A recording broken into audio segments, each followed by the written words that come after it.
Kneel before Zod! You can't go! All the plants are gonna die! I'm gonna take a bath. Bad dates. I'll alert the media. Boys, keep off the moors. It's evil! Don't touch it! The name's Pliskin. No more hangers!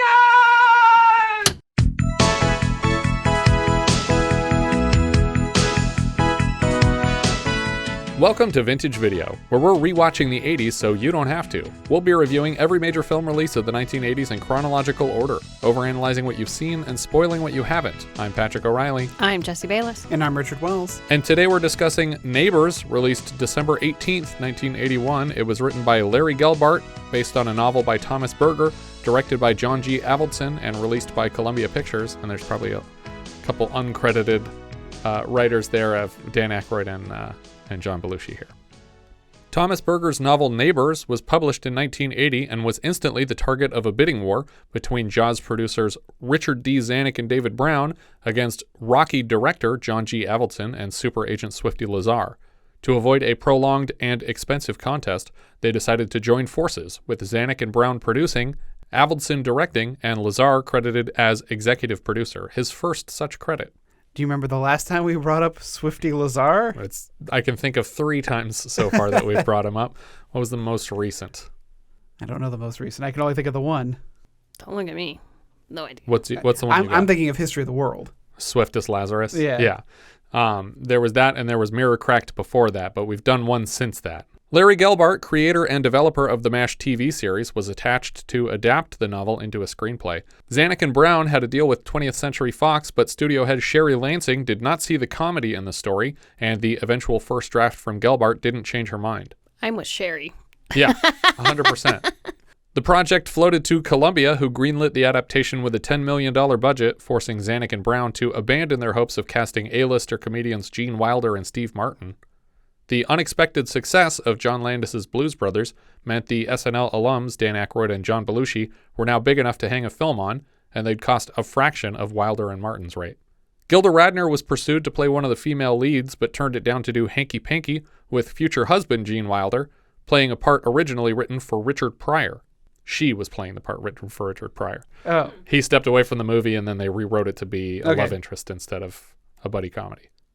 Despite their shared SNL origins, Aykroyd and Belushi had clashed with Radner in the past on account of Radner's comedy film Gilda Live shooting simultaneously with Blues Brothers and forcing Paul Schaefer to choose between the projects, resulting in him being ejected from the Blues Brothers band. Neighbors had a notoriously troubled production, thanks largely to Belushi's return to heavy cocaine use after abstaining during the filming of Continental Divide earlier this season. At Avildsen's suggestion, to avoid being forever typecast as his frat boy Bluto character, Belushi and Aykroyd agreed to swap roles during pre-production to give Belushi a turn as straight man. But that was just the first of many adjustments the stars would make to Gelbart's script, which was in such a constant state of flux that Belushi and Aykroyd were accused of by Gelbart and investigated for rewriting during the 1980 writer's strike. Ultimately, Aykroyd admitted to improvising jokes on set, which is considered scabbing now, but WGA chair Jeff Frelich concluded that it was not Aykroyd's intent to weaken the strike, and clauses forbidding this kind of ad-lib rewriting on set were implemented in future WGA agreements. So it was technically allowed at the time, and it was clear he wasn't trying to scab, but that's technically writing. So you can't improvise. Not during a strike. Not during a strike. Because that would normally be the job of a writer that they would have on set that would be feeding them lines from behind the camera, even if they're improvising. I'm curious how that would work for like a Christopher Guest type film. Right. That kind of a movie, you can't do it during, because that's all right. Don't film it during a strike. You're fine. In retaliation, at the peak of his cocaine intake, Belushi accused Gelbart of a drinking problem. You showed him. On set, both Belushi and Aykroyd battled constantly with director Avildsen, believing him incapable of directing comedy and urging the studio to cut him loose. Belushi even reached out to John Landis one night, begging him to take over the film, but Landis was already deep in the weeds on An American Werewolf in London. The Eastwood clause is the only reason the reins weren't handed over to Aykroyd to direct himself. When the situation seemed hopeless, SNL writer Jim Downey has claimed that Belushi even looked into hiring a hitman to kill the director so they could move forward with someone else. Anyone else. Wow. Apparently he got through to a person and got a price from the person and then was so blown away by the price that he forgot that he wanted to have the director killed. He spent the whole next week going like, $5,000. Can you believe it? Wait, that was low? Yeah, he thought that was super cheap to kill a person. It's like, I spend that on blow in a week. As extra drama, Belushi and Avildsen had very different thoughts over the film's music. Originally composed by Blues Brothers band member Tom Scott, Avildsen replaced Scott with Bill Conti, with whom he'd collaborated on Rocky and several other films. And I feel like that was one of the worst decisions, for sure. I mean, there's a lot of decisions that were made. So many terrible decisions. But that the music was one of the worst. It's almost inexcusably bad. Yeah. Belushi was deep in the punk rock scene and pushed hard for Music by Fear to be included in the film, but the studio sided with the director and Belushi's preference was disregarded. Belushi would later talk Lorne Michaels into booking Fear as a musical guest on SNL as a consolation prize. But they got in trouble because they brought in a bunch of like punk dancers who beat the crap out of each other on stage and were like bleeding during the SNL recording and shouting curse words into the cameras. And it's like, yeah, this is why we didn't want to work with these people.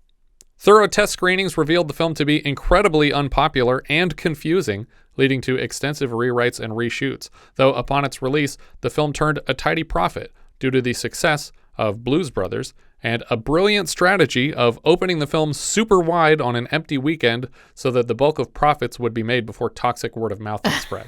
They were like, let's open it everywhere so that it's too late by the time people find out it's terrible. Berger's novel was also adapted by Eve Summer into a play in 2007. See, and that's what this film should have been. It should have been, or because that's what this film felt like. Yeah, they don't go 10 feet from the house. Yeah. If the sets are so close together, this should be a play and stay a play. 4 months after the film's release, Belushi was discovered dead of a heroin overdose at the Chateau Marmont. His dealer, Cathy Smith, was found guilty of involuntary manslaughter for providing the actor's lethal dose and served 15 months in prison. But not the producers of this film, which drove him to it. I don't think this drove him to it. I actually think... Sorry, it's a terrible joke. Some Paramount people drove him to it, hassling him about his next script, which was admittedly terrible. But that's another story for another day. The opening titles play out over black with just Conti's Be It Ever So Humble infused score.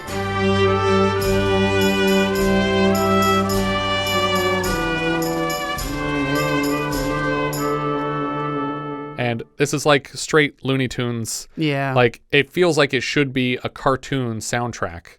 And I don't feel like the movie is cartoony enough to fit the score that they went with. And then we flash to two houses on a cul-de-sac with a power line backdrop. The house on the left has wood shingles, and the one on the right has white vinyl siding, and both sport a pair of attic windows to resemble the eyes of the house. The street is actually paved in a traffic circle for some reason. Like, it's not a regular cul-de-sac. There's like a circle of grass in the middle. As the camera cranes down to the street, an AMC Hornet Sportabout rolls down the street and parks beside the siding house. John Belushi and Kathryn Walker as Earl and Enid Keese climb out looking tired. Inside the home, Earl channel surfs while Enid reads the paper, and some of the voices emanating from the screen are clearly Aykroyd's. Enid steps into the kitchen to fix dinner, and Earl is distracted by the sound of car doors slamming outside. Parked outside the opposite house, he sees a Ford Ranchero Squire with a U-Haul trailer attached. Enid! Someone's moving into the Warren place! So? He's relieved they don't appear to have children. He proposes inviting them over for a drink. Outside, Earl catches the neighbor's dog peeing in their bushes. Earl is preemptively worried the pet will disturb his garden. The doorbell rings, and Earl opens it a crack to find Kathy Moriarty as his new neighbor Ramona, with Morticia Adams lighting across just her eyes. She flirts a bit while introducing herself and then walks right in, uninvited. Ramona finds a framed photo of Earl's daughter, Elaine, and then picks up the remote to turn off the TV, and we realize the sultry saxophone music that accompanied her entrance was actually coming from the television. Now, if this had continued... Right. Like, if that was like, oh... I was like, okay, that makes the music a little less obnoxious, knowing now that it came from the TV and it was part of a gag. It's like, nope, that's the only time. Yeah. She takes a seat on the couch just as Earl introduces himself and tries to collect Enid from the kitchen, but Ramona pins him down by throwing her legs over his lap. He invites her and any potential Mr. Ramona to stay for dinner, and she suggests that he get his wife's blessing first. It's no problem, really. Don't argue with me, Earl.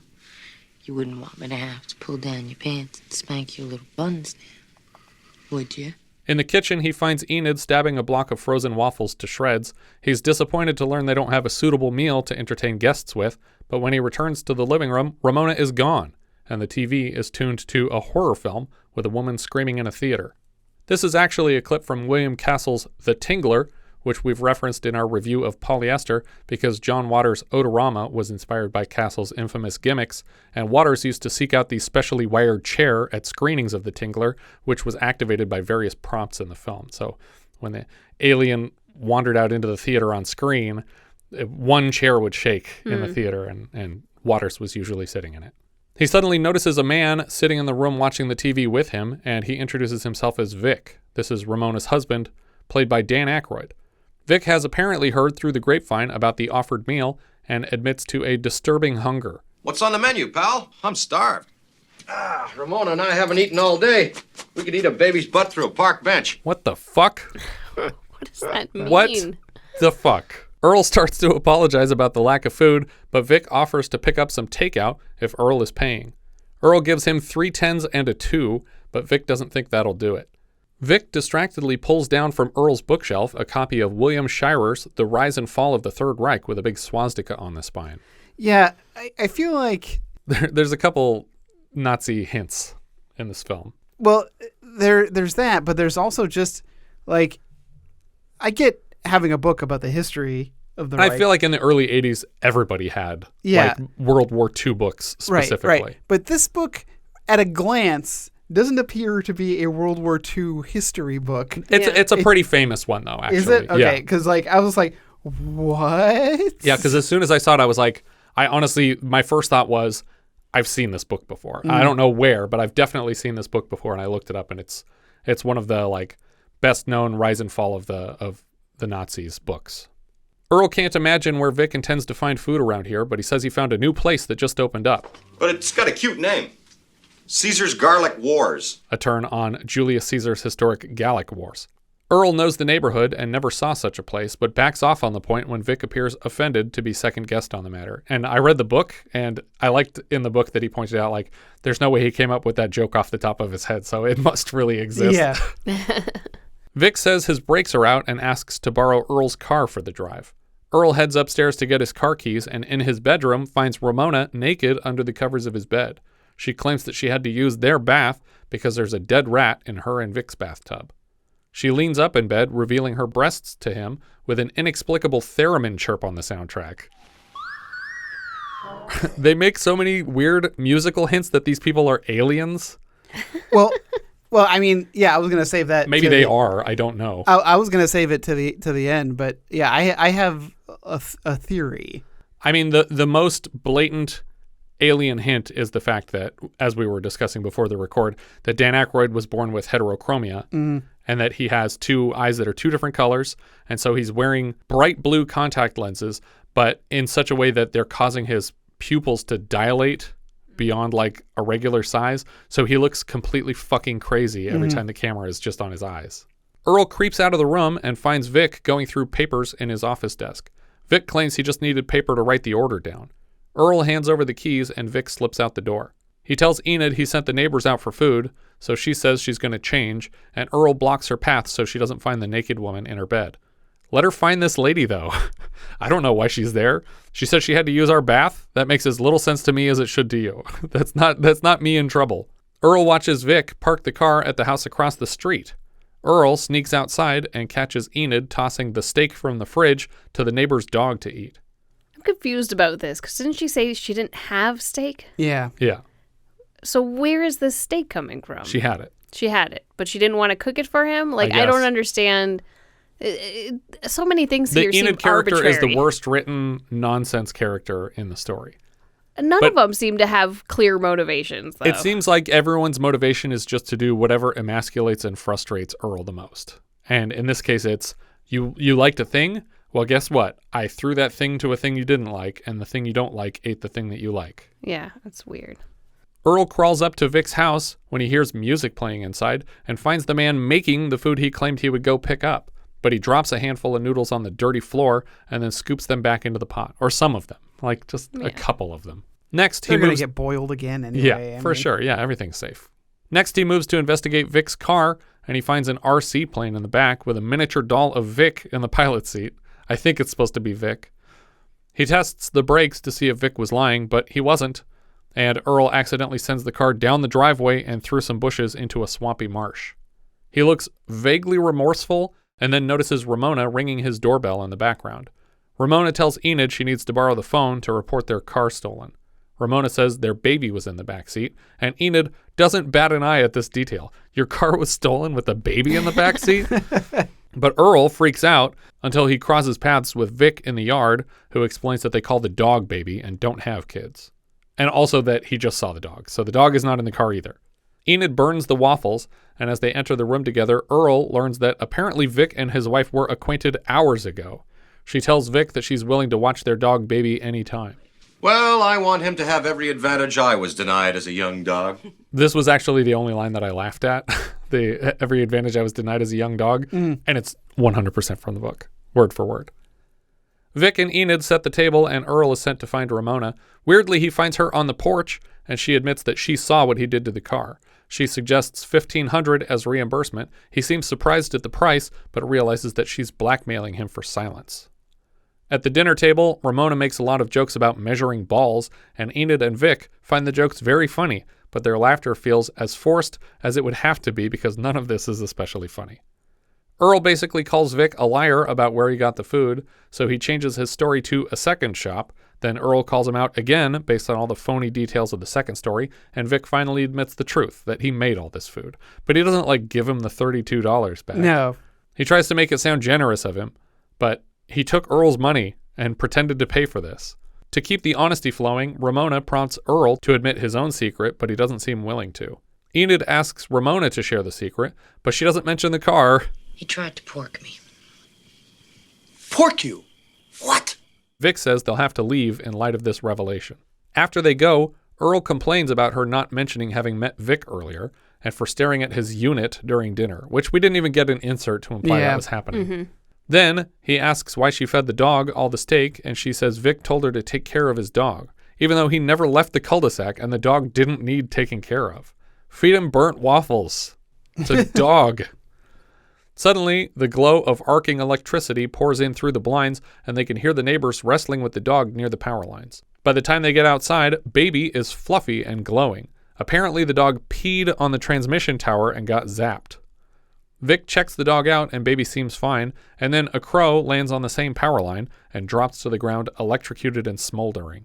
Vic says everything they said at dinner was a hilarious joke, and Earl shares another joke, that he sank their truck in the swamp off the driveway, which they keep calling it a truck. I would have called this a car, but they keep calling it a truck. Well, because it's like a Pinto type car, right? I mean, together, the two men march into the marsh. Earl says it used to be a lake, but a chemical plant dumping their runoff into the water caused it to start growing over, and a few years ago someone actually disappeared into the swamp because allegedly it's quicksand. Just as Vic assures him that there is no quicksand in this part of the country, Earl sinks waist deep in a patch of it. Vic refuses to help until Earl admits that he psychically caused Ramona to drop the towel and flash her breasts earlier. Will it to fall? No, I don't think so. Come on, Earl. Well, maybe a little. Come on. Yes! Yes! Okay, I admit it! Admit what? Yes! I willed the towel to fall! Vic dips a branch under the surface and pulls Earl out. Earl yanks Vic over his shoulder into the swamp, but when he disappears into it, Earl pokes desperately into the mud with the same branch and eventually gives up and begs Vic's forgiveness. He stumbles through the yard back to the house coated in mud and peeks in a kitchen window to find the wives drinking together. He enters through a basement door to use the downstairs shower to clean up, but when he yanks open the curtain, Muddy Vic lurches out at him, and the two scream back and forth for a moment until Earl forces him back out the door. He tries to lock Vic out, and the key breaks off in the lock. Later, he exits the shower wet and naked, and is surprised to find Ramona laying across the basement's pool table. God, does it always shrivel up like that when you shower? She picks up a colored glass from a shelf, and he asks her to put it back, so she lines up a shot on the pool table and launches the ball at Earl, knocking him back and sending the entire shelf of glasses crashing to the floor. Vic pops into the basement freshly showered, and Earl locks both neighbors in the basement. He intends to call a locksmith and tells Enid they can leave through the side door when it's fixed, but when he calls a friend for the locksmith's number, Vic jumps on the call from a phone downstairs to interrupt the conversation with strange noises. I need the name of that locksmith you used that time. I broke a key off. I've got 2 lunatics locked in my basement. What? What did you say? I said blow it out your ass, wimp. There's somebody on this line. Just you and me, asshole. The bastard's on the phone. Earl surrenders the call and hangs up. Seconds later, Ramona can be heard screaming as a saw starts up in the basement, and it sounds like Vic's about to murder her. Earl is quick to diagnose this as their latest scheme, but Enid is less sure. Well, how do you know Vic isn't an escaped vivisectionist? A vivisectionist? He descends the staircase past a closet before Vic and Ramona sneak back up the stairs and lock him down there. Earl calls the local auto shop for help being broken out of the basement and a tow truck. The man is confused since he already sent his son Perry with a tow truck, and the boy should have arrived by now. I sent my boy Perry out there about 5 minutes ago. Some fella named Vic called up. You're kidding. Earl peeks out the window and sees the tow truck is in fact here. Now the police arrive to deliver home Earl's teenage daughter, Elaine, who has apparently been kicked out of school and was illegally hitchhiking in the area. Elaine wants them to throw a party for the new neighbors. Ramona tells Earl to go to bed, and she will pop up to get him to go to sleep soon, but when he's saying his goodnights, his daughter Elaine pulls out a pair of edible panties for Vic to eat. They come in 4 flavors. Great idea. Oh, yeah, 4 flavors. Hey, Earl, you want some of your daughter's panties? They come in 4 flavors. Banana, peach, mint, and of course, cherry. Earl socks Vic in the face, and the mood comes to another screeching halt. Good night, ladies. This mood change, though, did get me to laugh. It was like, good night, everybody. Yeah, he just shuts up immediately. Like, this punch, I think, is supposed to be a pivotal moment, like, because things really kind of change after this moment. But then they change back immediately. But you also don't really see the punch. Yeah. Like, they cut it and they filmed it. But to be fair, so this guy strange. isn't super famous for directing, like, fight scenes or anything. What did he do before this? Like, oh, Rocky. It's just weird because I was like, oh, he barely touched him, and then this becomes a really big deal that he punched him. Yeah. Everybody splits up to go to bed because it turns out it's like 2:00 in the morning. Mm-hmm. Earl takes a peek out the mail slot and finds Ramona's eyes again. She asks to be let in. Please let me in, Earl. I'll give you a kiss. Any place you like. He asks why they're torturing him, and she claims they just want to be friends before stuffing a daisy through the slot. Enid calls him upstairs, but he promises Ramona he'll be right back. I don't know why. Yeah. Earl ducks into the bathroom off the master bedroom and pulls a Kevin McAllister, burning his cheeks with aftershave. Back outside, the mechanic he called is here now to complain that the car they were asked to tow away has nothing wrong with it. Earl says he never asked them to take it, and the man socks him in the gut. Like, how dare you tell me a fact? Then he backs seemingly intentionally into the front of Earl's car to fuck it up on his way out. As Earl crosses the yard, he nudges a lawn chair and sends it flying through the air until it attaches itself to the transmission tower under the power lines. Why does that happen? What is going on? Suddenly, Earl finds himself in the crosshairs of Vic's sawed-off shotgun pointed down from a balcony on the roof of the wood shingle house. Vic also dons a hard hat with 2 flashlights attached and various pieces of scuba equipment. He fires down at the grass around Earl, who dives for cover, and then Vic comes down to check on his neighbor. He accuses Earl of looking for Ramona, but Earl says he just needs someone to talk to. They head inside Vic's house together. Earl apologizes for Vic's black eye. Vic explains away the helmet lights and scuba gear as an aborted attempt to find his sunken truck in the swamp. Why did you need a shotgun for that? Yeah. Vic offers to mix up some instant coffee in a filthy mug. Earl dumps out the powder so he can clean up the mug, but Vic won't let him. Earl keeps trying to switch with Vic's clean mug and gives up the game when Vic points a gun at him again. And it's like, why did you even agree to this coffee? Why are you drinking it now? Just don't drink it. Why does he want you to drink this gross coffee so badly? Vic relays his suspicion to Earl that Elaine is on drugs. This is coming completely out of nowhere and leads to nothing. I don't know what this movie's about. I don't know anyone's goals. I don't know what we're working toward. It really feels like this is just being improvised as they go. Yeah. And they thought that it would be funnier when they did it on set, and it's not. They argue more about whatever, and then Earl leaves. Someone painted Pimp Wagon on Earl's car. Could be anybody, really. Yeah. Literally any character could have done this, and it doesn't matter because it's gone in the next scene. Right. Sometime later, Earl is in the bathroom again and finds himself locked in on the bedroom side, but there's another door on the hall, so he walks around and listens through the locked bedroom door to Ramona, Enid, and the dog inside, and he assumes that something awful is happening. Is the dog involved in whatever's happening between these two women and a dog? I have no idea what it's supposed to be. Two girls, one pup. Whoa. Is that what's happening? Stop. I was impressed, though, that the detail of the communicating door on the hallway and off the bedroom comes from the book. Like, they actually, kept that part of the floor plan intact for the story. Outside, he finds Vic cleaning the words off the car. He invites Earl to join him for breakfast and then drives away to collect it. The tow truck comes back and starts dragging Vic's truck out of the swamp. The mechanic's son lifts Earl by his bathrobe collar and threatens to beat him up for arguing with his dad yesterday, and then they leave. When Vic returns, Earl pretends the truck is fine, but when Vic taps it, it collapses. Do you guys recall the last time we saw Aykroyd and Belushi's car collapse into junk? Go ahead, Richard. Oh, the Blues Brothers. That's right. Vic tells Earl to just bury it and takes his RC triplane out of the back. So even though it had been submerged... I don't think it was underwater, okay. The airplane part. Even though there was quicksand there, I think the implication is that the car was only partially submerged. Because in the book, it says that the water's actually only 2 feet deep. So even if there were a baby in the car, it wouldn't have been underwater. You don't want your truck? You don't get it, do you? I'm moving. Away.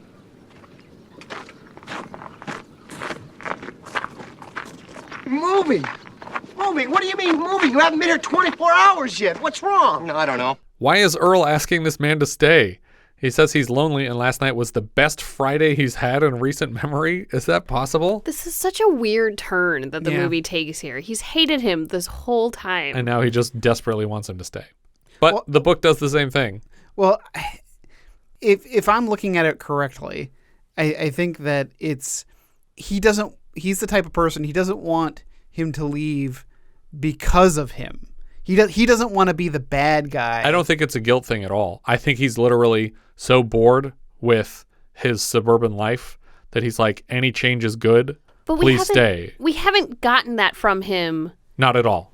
Up until this point in the movie. Like, you needed to establish that ahead of time. And that's one thing I think the book does better, because he does, in his internal monologue, say, like, as upset as he was, he did appreciate that Vic had made that point, or that he was so, like, that was really smart what he did. And it's like, oh, maybe I have the wrong impression about these people. Maybe they're going to be great neighbors. Although his name isn't Vic, it's Harry in the book. No idea why they changed it. Vic says he's leaving anyway, but Ramona isn't coming, nor is she his wife. Well, whose wife is she? I couldn't care less. If you want her, she's all yours with my compliments. Earl heads back to the bedroom and finds Ramona, who flashes him again. He can't find Enid, and she suggests that they have sex quick before she gets back. Outside, Vic flies his RC plane in loops and then crashes it into the power lines. Ramona lures Earl into bed by accusing him of impotency. He strips and joins her there, but he can't get it up because he's still listening to Vic and the plane outside. It stops for a second, but then Enid is calling desperately for Earl because Vic was injured in some sort of fire. He says their house is burning down and the phones are out on the whole block.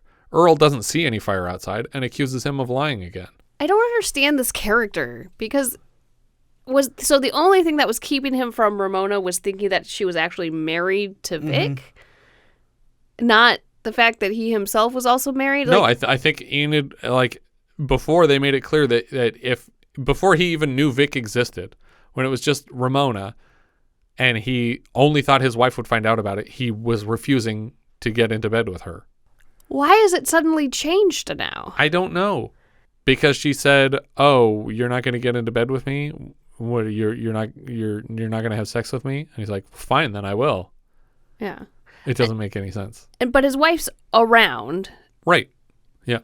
And witnessing a fire. And isn't his daughter home too? Yes. Everybody's home. Yep. I don't even think they closed the door. Yeah. Vic says he crashed the plane, which bounced off the power line and through the attic of their home. Earl tests the phone and it works fine. The fire station arrives and watches the house burn because they don't have enough water pressure to put it out. Vic leaves in Earl's car with Vic's trailer. Back in the house, Earl finds Ramona putting on Elaine's makeup in her bedroom. She says, what does the water pressure thing have to do with anything? They just can't put out the fire. Right. No, I understand that they can't put out the fire, but why is there no water pressure? Why not? I don't understand what's happening. Why every detail? It might have been another impotency joke. Or it might just be like, you're just kind of out in the boonies. Like, it's not fully rural, but you're not in the city, so you don't have enough water pressure to put out fires here. Back in the house, Earl finds Ramona putting on Elaine's makeup in her bedroom. She says that Vic took Enid and Elaine with him. Earl acclimates quickly to living here with Ramona and makes dinner plans before cleaning himself up for their date. Of course, when he gets downstairs, everyone is back. And it's a very long sequence of getting cleaned up. Yeah, with a lot of powder. Yeah. He's powdering himself up real good. He's shaven and getting nice and tidy. And then he goes downstairs, and of course, the whole family is back, and they're ready to laugh at him again. Surprise! See, buddy, I got you breakfast. Hey, Daddy, Vic brought my 5 most favorite junk food. Elaine, get out to China. We'll inhale this poison on the good stuff. They all present breakfast to eat together, and an insert informs us this meal came from Mr. Fong's Fast Chow. They eat in silence until Earl announces that he wants to move back to the city to liven things up more. Enid agrees, even suggesting that in the city, she could go back to school for Native American studies. Earl assumes they can just sell his house to Vic because he clearly just burned down his own house as a form of insurance fraud. But then Vic meekly admits that not only didn't he have insurance on the place, but he didn't even own it. They were just squatting because Vic knew the previous owner when she died. Elaine offers up her room to Vic and Ramona, but Vic suggests the master bedroom might be a better fit. Earl offers to clean up the garage as a compromise, and the weird neighbors leave again. Maybe? Who knows? Enid asks Earl for a check for money, and then he panics that Vic has just snuck out with their checkbook. Vic tells Earl exactly where to find it in the house, and Enid confirms it's there, and a negligible total has been stolen to buy Goodwill clothes and Chinese food for breakfast. As an apology for their torture, Earl signs his car over to Vic and Ramona to leave in. What is happening? Also, is this like a common practice in the 80s or even at all to keep your car's title on you at all times? I don't know, I guess. Don't know. I don't. I didn't in the 80s. Earl and fam wave goodbye to the parting car as the burnt-down house collapses further behind them. Later, Earl watches more TV, and Elaine pops in to say she's headed back to school because another girl confessed to whatever she was expelled for. Outside, Perry Greavy, the mechanic's son, drives her away in the tow truck. Enid bounds down the stairs in a Native American costume and says that she has to go meet with her Native American study group, which is just one guy in a Jeep, and she hops in the car with him and they drive away together. Earl goes back inside to watch more TV, again with Aykroyd's voice coming out of it. Now Spruce Hill Park and Spruce Hill Monuments join to offer you a modern concept in funeral aftercare. For the entombment you've always dreamed of, Spruce Hill now introduces an exclusive above-ground display chamber. Someone rings the doorbell incessantly in the background, and Earl is hesitant to answer it. It's Vic and Ramona. No, they're not moving back in, but they are taking Earl with them to leave. Earl isn't totally sold, but he sees the transmission tower sparking and then agrees to leave. Vic suggests Earl leave a note for his wife, so he goes inside and takes down the family portrait over the fireplace to smash his head through it. This portrait TV, looks nothing like them, by the way. Yeah. On TV, he sees stock footage of buildings being demolished, and then he tosses the television across the room where it explodes, setting fire to the room. Earl gets in Vic's new car, and they leave together. The fire in the siding house is now visible from the outside. I thought for sure Vic and Ramona were going to be gone. When he got outside? I was like, that'd be so much better. I mean, it would be true to form for what they're doing. Right. And the pattern established by the movie, which is that everything is a prank on him, where he thinks he's going to get what he wants and he doesn't. Oh, you weren't kidding. You really are leaving a little more than a note. Well, Enid never did like to come home to a dark house. The house burns down as the camera backs away and we cut to black. Are the neighbors, like, I don't understand. Are they scammers? Were they never bad guys and it was always misunderstandings, or are they insane? They're weird.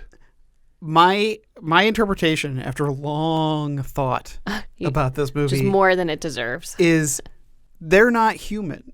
They are some kind of like imps or demons or monsters, because there's so many things that are unexplained, how they can appear places and then be in and out. They can almost will things to happen. Like the house isn't on fire and then it is immediately on fire. Yeah. Just randomly appearing in the basement shower after you sunk in quicksand. Yeah. Or appearing in his bed naked, but then being fully dressed and fully make up outside at the front door. Yeah. Like there's so many inconsistencies that the only way I can feel that this movie makes logical sense is if that they are some kind of monsters or like I said, like just like evil spirits, creatures. But getting into like the Nazi stuff, because he's got the Red Baron plane. He's got the Red Baron plane. He's got the blonde hair, blue eyes. Right. He sees the Nazi book. He pulls it off the shelf to thumb through it. Yeah. And he's speaking German to the dog. Yep. There's all these weird little things like that are in. Remember the last time we had someone speaking German to a dog? Oh, the boys in Brazil, the boys of Brazil, boys from Brazil. Yeah. Boys to Brazil. My favorite boy band. Yeah, Boys to Brazil. It's a Nazi boy band. But that's the only way I could think of this movie. Like, it's like that was like, yeah, that's the only explanation. I don't think I don't think they're magic. I don't think they're aliens. I think they're just fucking weird. I think they just screwed the script up enough that they can't explain anything. Let's talk about some important changes from the book. Like I already said, there's a couple moments where Earl is clearly amused by their hijinks and the weird things that they're doing, and it makes a little bit more sense that he might like to keep them around because it's more of a game in the book. Like I said, the Vic character is named Harry. The age difference is a wider margin, which they try to, gray his sideburns a little bit to indicate that Belushi is an older man, but they're supposed to be like 20 or 30 years younger. Oh, that the neighbors are supposed to be younger? Yeah. Okay. And that's about it. Everything else is almost exactly the same until the last 3 pages of the book. Yeah, 'cause doesn't Earl die in the book? Right. So at the very end, basically everything is the story. Everything is the exact same right up until his wife and his daughter leave, and then Vic and Ramona come back. They knock on the door and they say, "Hey, we want you to come with us." And he says, "Okay, I'll come with you." But no one ever says, "Go back inside and leave a note for your wife." So he doesn't burn down his house. Mm-hmm. And then he gets in the car with them, and then he has a stroke and dies in the back seat while they're driving down the road away from the house. That's the end of the book. That's weird. And I don't know if the point is just supposed to be like, they finally free. didn't pull the rug out from under him. They gave him the one thing he wanted, so he can't possibly get to experience it. So we have to kill him. Oh, okay. Sure. I see. Had they kept that ending, it would have been much stranger to have that ending and then have Belushi die. Well, that's definitely shortly. The way that the original cut went. So people saw it with that ending on it. And all the test screenings said, he's too passive. He's letting Aykroyd run all over him. He's a maniac. We've seen him be a maniac in literally everything he's done except for Continental Divide so far. So he needs to get comeuppance. He needs to do something crazy and violent and angry and get revenge on someone. And they decided that he would get revenge on Enid, which is like a non-character. Mm-hmm. And so he goes inside and he throws a television because it's like, oh, exploding televisions, Times Square. It's like, that's the ultimate anti-materialism. I threw a television. And then he burns down his own house to get back at her. Like she's ever going to fucking come back. She moved in with that Native American guy. She's not coming back to this neighborhood. And that's the end of the story. And then he goes away because they wanted Belushi to have a happy ending. They didn't want him to die. That movie is so bizarre. It's really weird, but it's not Larry Gelbart's fault because it's very true to the book. But why was there a bidding war over the book? That's I so don't bizarre. know. This is not a fun book. I read it. It's not an interesting book. It's not a book that deserved a bidding war, let alone an adaptation. But again, as a play, I think it could be a little bit more fun and interesting. Maybe. But I was expecting, because Gelbart was so mad about how the movie turned out, that it must be night and day from the material that he was adapting, and it's not. It feels like Avildsen tried too hard to stick to the story of the book because he was like, there was a bidding war for some reason. It's like, you were half of the bidding war. You explain it. Why did you think this was so great? I just didn't want them to have it. Yeah. I wouldn't put it past I played them. myself. Yeah. But yeah, it really doesn't make any sense that this was so huge.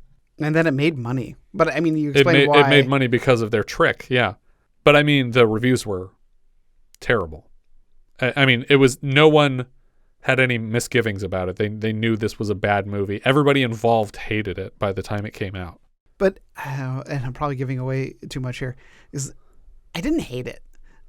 It's a thumbs down. Yes, don't get me wrong. for sure, It is a thumbs down. But it's a thumbs down in which, like, I feel like I would watch this and nothing but trouble. Yeah, I mean, they're both, like, Dan Aykroyd had too much control over both of them. Yeah, and I feel like I think Nothing But Trouble is more watchable only because it has crazier shit in it. It's got crazier shit. This one doesn't go crazy enough. Exactly. That's exactly it. The craziest things that happen, it's like, oh, he crashes an RC plane into his house and it explodes. It's like, yeah, but that doesn't happen on camera. Someone tells you that it happened a second ago. Yeah. It's like, wait, why wouldn't the only interesting thing happen on camera? And they needed to do more stuff with the houses as the characters.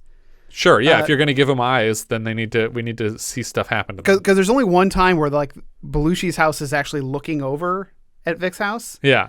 Like, because like they have like these weird like circular shades. And I think the eyes on the house with the white siding are kind of like squinted like a little bit, like they're suspicious of the other house. Yeah. I needed more of that. But yeah, like watching this movie, I was just so puzzled. Like I wanted to figure it out. Yeah. I think Neighbors is to The Burbs as John Belushi is to Chris Farley, which is just like, it came a little bit later. It was a little more polished and 100 million times funnier. But yeah, thumbs down, Jess. Oh yeah, thumbs down. What are we thinking Letterboxd for this one? I wasn't forgiving of it, Richard, as you seem to be. I put it at 151. It's below Hard Country, but above Condor Man. That's pretty good. What do you got, Richard? I have it at 121. Which puts it below Silence of the North, but above Shock Treatment. Okay. I have it in 170, which is just under Modern Problems and just above Smokey Bites the Dust. Yeah, I really didn't enjoy watching this one because it's just super incompetent. I honestly, I am less judgmental of the film having read the book now because I know that this feels exactly like the book did. It's a faithful adaptation. I just don't know why. But I do think that the only thing they changed, they made worse because he definitely should have died at the end of this because I hated every character, so at least one of them should have died. Our director here was John G. Avildsen. Like I said, he has an Oscar for directing Rocky. He also directed Karate Kid and the sequels for both films. And yet, the one punch in this movie is completely flubbed. He also edited most of the films that he directed, but not Rocky or this. He even DP'd on a handful of his own films. Last season, we saw his work directing The Formula, which I'm pretty sure he tried to take his name off of, and the studio was like, no, you did this. Novelist Thomas Berger, he also wrote the novels adapted into Little Big Man, The Feud, and Meeting Evil. So the guy who wrote Little Big Man wrote Neighbors? Yeah, the novels of both. That's so strange. Whoa, really? Yeah, very strange. Huh. The screenwriter was Larry Gelbart. He developed MASH for TV. He also wrote the screenplays for Oh God, Movie, and last season Rough Cut. He's back next season with Tootsie, and later Blame It on Rio and the Bedazzled remake, all of which I like. Yeah, it's all up from that direction. I mean, the music. Oh, sorry. I mean, like Tootsie's the higher mark, right? I feel, than to Bedazzled or Blame It on Rio. Bedazzled is the best one of them. Specifically, the one where Brendan Fraser is like a Colombian drug lord and realizes in the subtitles that he's speaking Spanish. Raul. The music here came from Bill Conti. Amusingly, one of his first music department credits was for a movie called Brothers Blue. He has composer credits on Harry and Tonto, Next Stop Greenwich Village, most famously Rocky, and so far on the show, Gloria, Private Benjamin, The Formula, For Your Eyes Only, Victory, and Carbon Copy, which I think we also had problems with the Carbon Copy score. Later, he scored The Right Stuff, The Karate Kid, Masters of the Universe, Baby Boom, Broadcast News, and Rookie of the Year. The cinematographer here was Gerald Hirschfeld.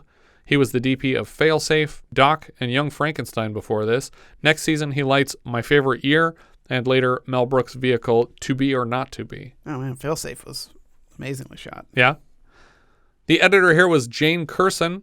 She had previously cut only Don't Go in the House, and after this, Karate Kid 2, Beetlejuice, Hot Shots, and Monster.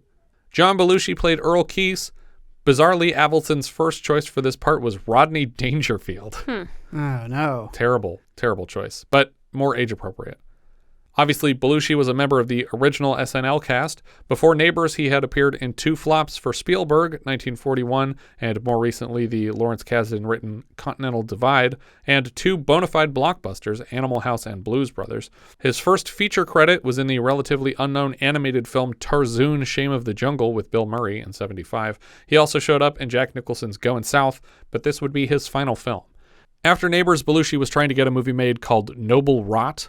It was originally called Sweet Deception, and him and Don Novello were rewriting it and made it very much the story of John Belushi's personal life, like it was based on him as a character. But it also dealt with like wine country and all this other stuff.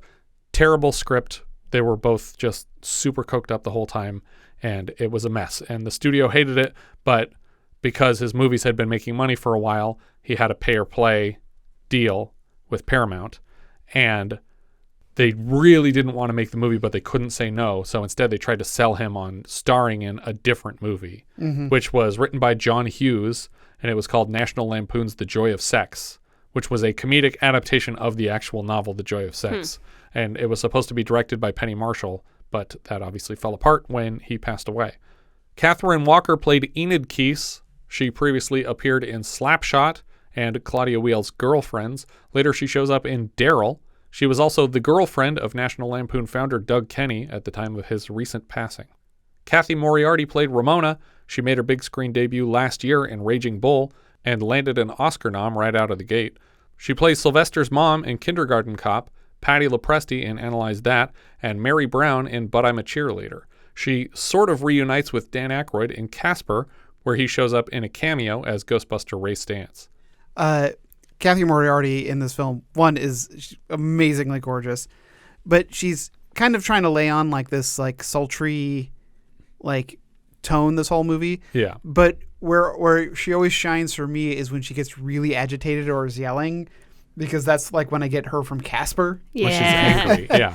And you can hear her. There's a couple of scenes where she's yelling and she just slips into that more deep down, harsh, screamy voice. And I was like, there she is. Yeah. That's the Cathy I love. She was wasted in this movie. It's such a shame. In that same sequence from Casper with Dan Aykroyd, Father Guido Sarducci is one of the other exorcists trying to get the ghost out of the house. And that's Don Novello, who was co-writing Noble Rot with Belushi at the time of his death. Dan Aykroyd plays Vic. He's another SNL original. He wrote and starred in Blues Brothers, Coneheads, Ghostbusters, and Spies Like Us. He appeared with Belushi in 1941, and then after this, he stars in Dr. Detroit, Trading Spaces, a small part in Temple of Doom, Dragnet, The Great Outdoors, Caddyshack 2, My Stepmother's an Alien, My Girl, Tommy Boy, Grosse Point Blank, and the reviled Blues Brothers 2000, among many other titles. Tim Kazurinsky played Pa Greavy. He was another SNL cast member. He appeared previously on the pod for My Bodyguard, Somewhere in Time, and Continental Divide for basically background characters with no lines. And he's actually 2 years younger than the man playing his son in this film. Tino Insana played Perry Greavy. He shows up as a studio guard in Three Amigos and Tiny the Iceman in Oscar. He went on to an enviable career in voice work, including the character of Dr. Reginald Bushroot on Darkwing Duck. Yeah. He's Uncle Ted on Bobby's World, Barf on the Spaceballs animated series, Pig the Pig on Back at the Barnyard, and most recently, Mr. Grouper on Bubble Guppies. Bizarrely, though, he reprises this role of Perry Greavy in an episode of Camp Candy. Oh. But he's credited as Perry Greavy, which is the mechanic's son / tow truck driver. Because that's like, there's no connection. Because that's like John Candy's Second City. Yeah. I mean, Second City obviously has a lot of connections because Belushi was also Second City. P.L. Brown played Police Officer Number 1. After this, he has appeared recently in Brooklyn Nine-Nine, Blackish, Crazy Ex-Girlfriend, Space Force, and more recently as the voice of a doorman in Pixar's Elemental. Henry Judd Baker played Police Officer Number 2. We saw him last as another cop in Cruising. Later, he's Jet in After Hours and Oscar in The Money Pit.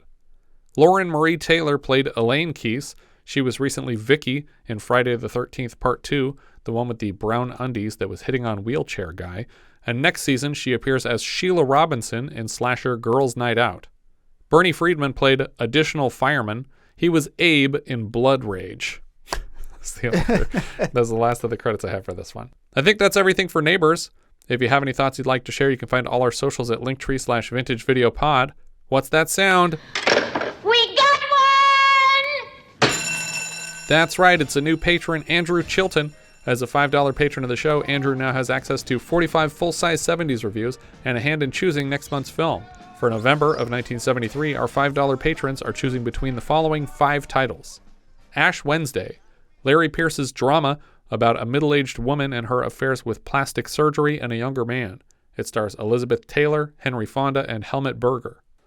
Breezy, Clint Eastwood's romantic drama about the relationship between a grumpy old man and a much younger hitchhiker. It stars William Holden, Kay Lenz, and Roger C. Carmel. Horror Express, Eugenio Martin's sci-fi horror film about a train transporting a prehistoric ape hosting an ageless parasite. It stars Christopher Lee, Peter Cushing, and Alberto de Mendoza. Disney's Robin Hood, Wolfgang Reitherman's animated family film that reimagines the English folk tale of Robin Hood, played out by a cast of anthropomorphic animals. It stars Peter Ustinov, Phil Harris, Brian Bedford, Roger Miller, and Pat Buttram. And Westworld, Michael Crichton's Jurassic Park precursor about an amusement park set in the Old West and populated by realistic human androids until something goes terribly wrong.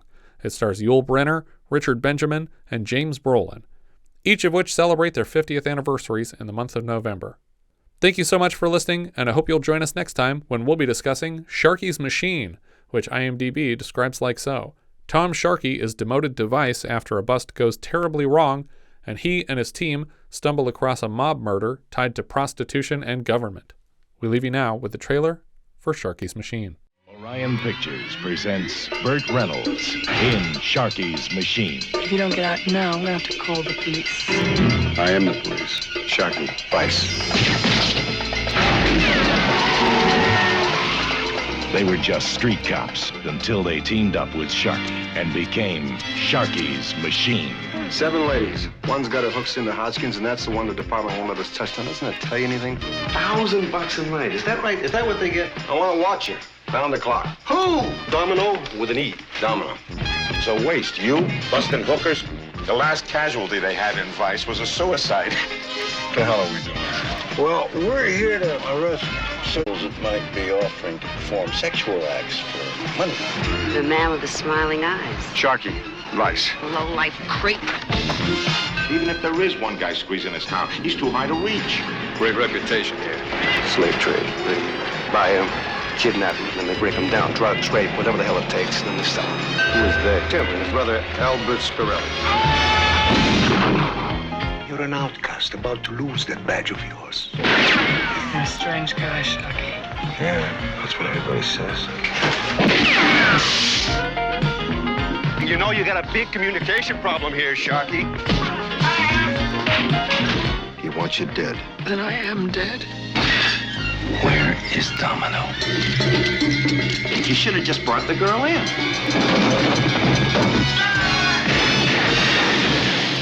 Nobody leans on Sharky's Machine.